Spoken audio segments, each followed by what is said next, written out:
Greetings YouTube, welcome to Gunverse YouTube channel. So that's the second time I've said that today. Unfortunately, some of my audio didn't get recorded when we were out at the zero range, so I would say 50% of the footage I shot today I won't be able to show you, or I can show you, but it'll be in a very paraphrased fashion. So today's video is special. I know I say that quite often, but this one is literally 38 special. So here we have a Manuel Escodin 38 special. This particular one is a model 31 model 31. They were produced in 24, 26, and 31.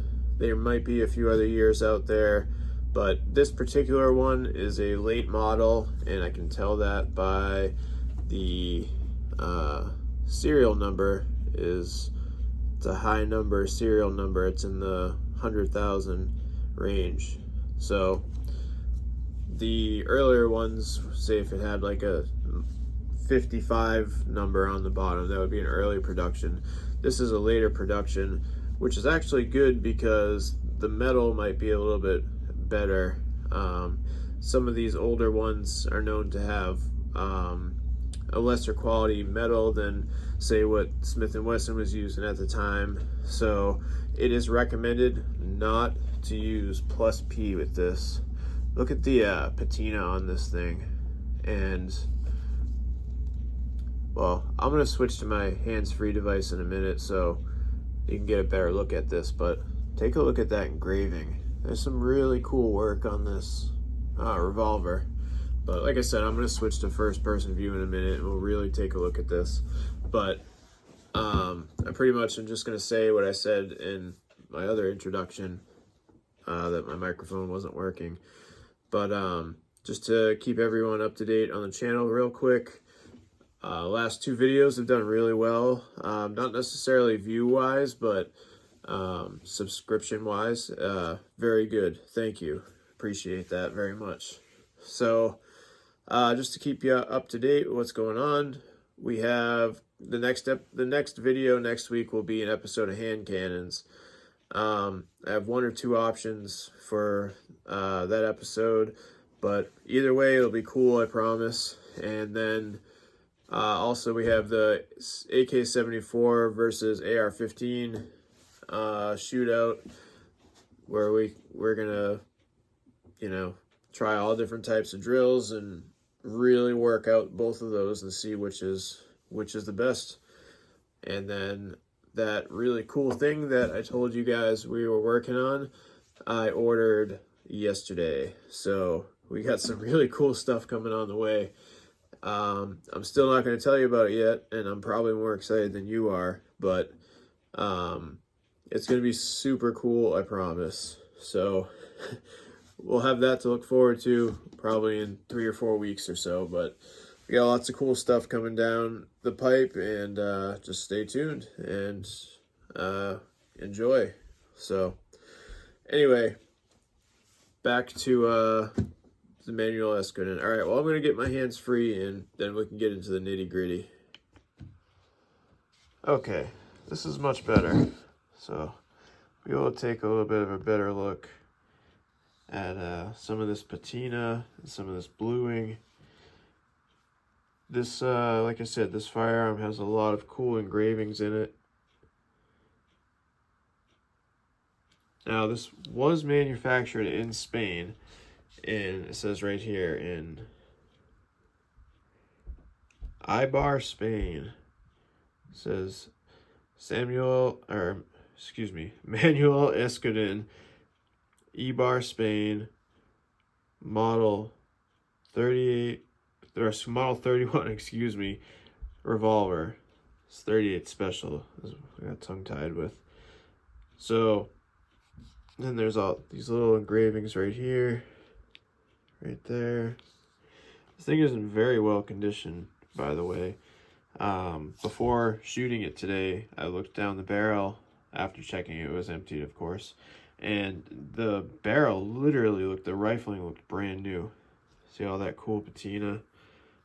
That's just from time. And then you get this really nice, I'm assuming that's wood handle. And then I'll get a better look at that. See how high the 357,882 manufacturer stamp. So this is definitely a late model one. I think it says model 31. So sights, better like them because that's all you get. They work well. As you can see, it's hard to get it sighted in with the camera, but you know, it does well enough. As you'll see in the videos, it shoots a little bit low with the heavier loads, but it does just fine. Look at that patina right there too. That's so nice. I think it looks cool. Some people hate patina, but and then it's the same exact thing as a Smith & Wesson 38, the military and police edition. So, and then you always want to check. There's a little wiggle in there, but you always want to cock the hammer back. And if there's like a ton of slop in there, you don't want to fire this firearm. But that's not bad at all, and I already know it's okay because I did fire this firearm already. So, yeah, a little bit more on 38. So, I feel like 38 gets a bad rap, kind of, because it's immediately overshadowed by 357 Magnum, and not to mention most 38 specials are J-frames. Which, if you don't know what a J-frame is a 38 special with a extremely extremely short barrel, and you lose a ton of performance from them. And I'm convinced that that's what gives 38 special a bad name. It's immediately overshadowed by 357 Magnum. And then those J-frames with their low performance numbers don't help the situation either. So 38 plus P is going almost as fast as 357 Magnum. But plus P is faster than 9mm, might I add. So 38 and 9mm are very, very close in performance figures. So, as I was saying, 38 special and 9mm are very close in performance figures.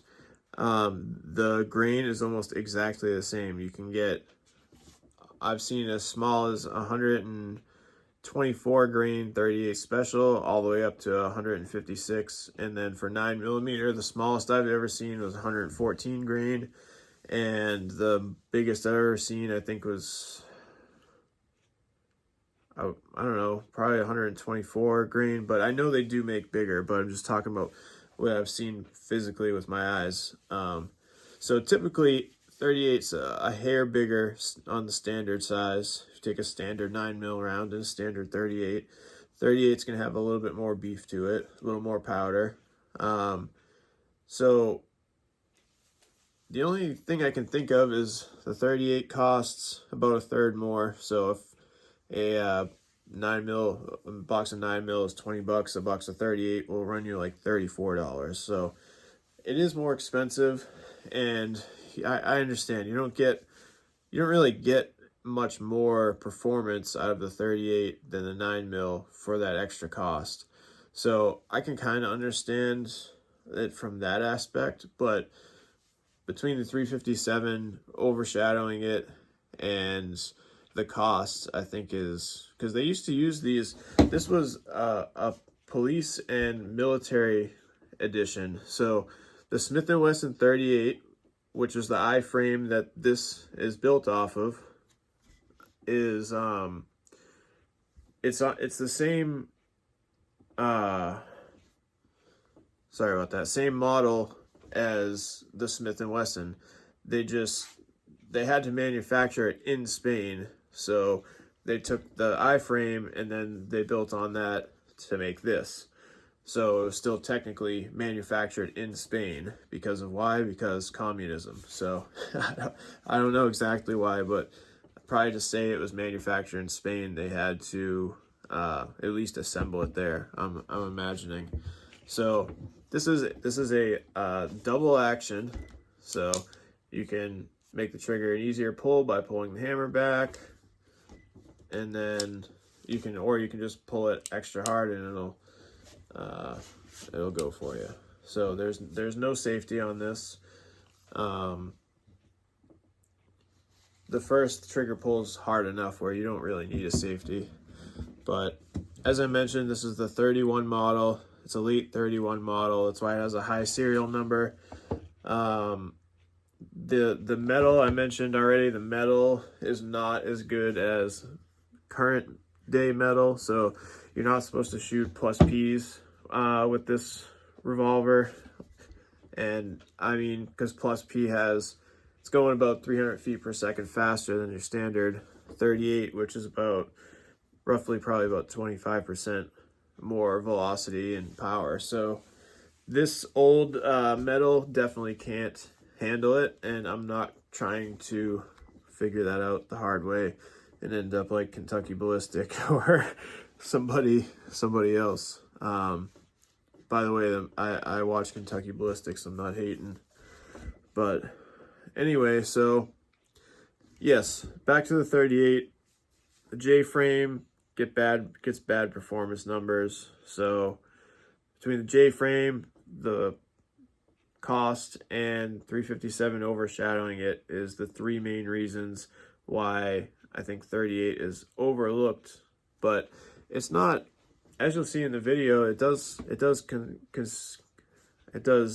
consistent damage to 9mm. So I don't know, maybe it's worth another look, maybe it's not. But personally, with a average size barrel, which this is a 5-inch barrel on the Manuel Escodin Smith & Wesson copy, anything over 4 inches I would consider an average barrel length. So this is 1 inch above standard, so you get decent velocity out of it. So you're probably getting 200 feet per second more out of this than you would at J-frame. So the extra barrel does help.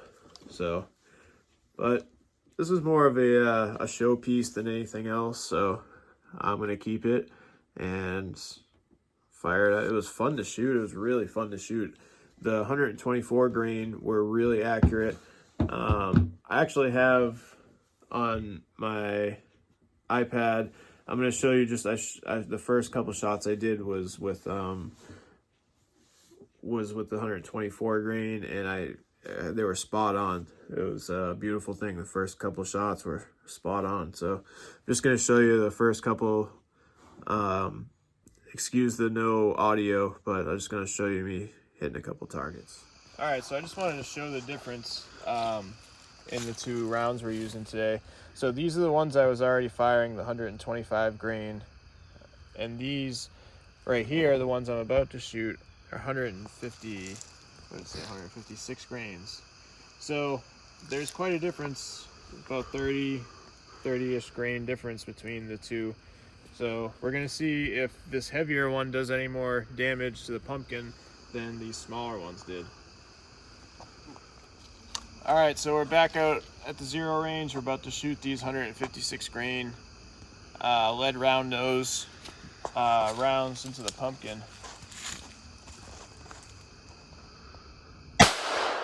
Oh yeah, it's a big difference. Much more kick.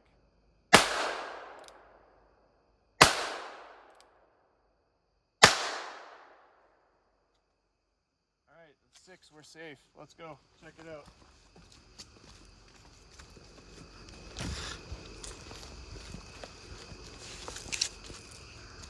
I don't even think I hit it, honestly. Yeah. Yeah, I missed it all. All right, we're gonna try that again. All right, so we'll try that again. Once again, this is 156 grain, lead round nose, 38 specials.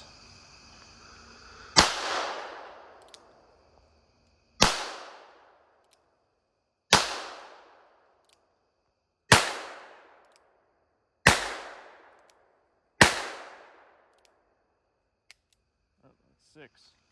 1, 2, 3, 4, 5, 6. Yep, we're safe. So I had to aim considerably lower with these heavier loads. I was aiming probably at the bottom of the pumpkin. As you can see, I was skimming the top. Skimmed the top, skimmed the top, skimmed the top, skimmed the top, and these two went right through. So let's check the exit hole on these two. So I don't know, what do you think? I'd say that's a little bit more than the previous ones. But I mean, bigger bullet makes bigger hole, makes sense. But definitely in the aiming department, they're way less accurate than the 125 grain ones. So just keep that in mind. If you're shooting the heavier ones, you gotta aim a lot lower. But personally, I would probably shoot the 124 grain, because that's obviously that's what 9 mils are. It's more than enough. So that's personally what I would do. But thanks for joining us. We'll see you next week. Stay tuned for an episode of Hand Cannons coming out next week. And like I said, AK-74 versus AR-15, plus a lot of other cool stuff. So stay tuned. Thanks for joining us. God bless. Oh, and I'd like to shout out to all my Pakistani viewers. I noticed in the I read the weekly reports, and I think like 4% of you are from Pakistan. So thank you. Keep watching, and we'll see you all next time. God bless.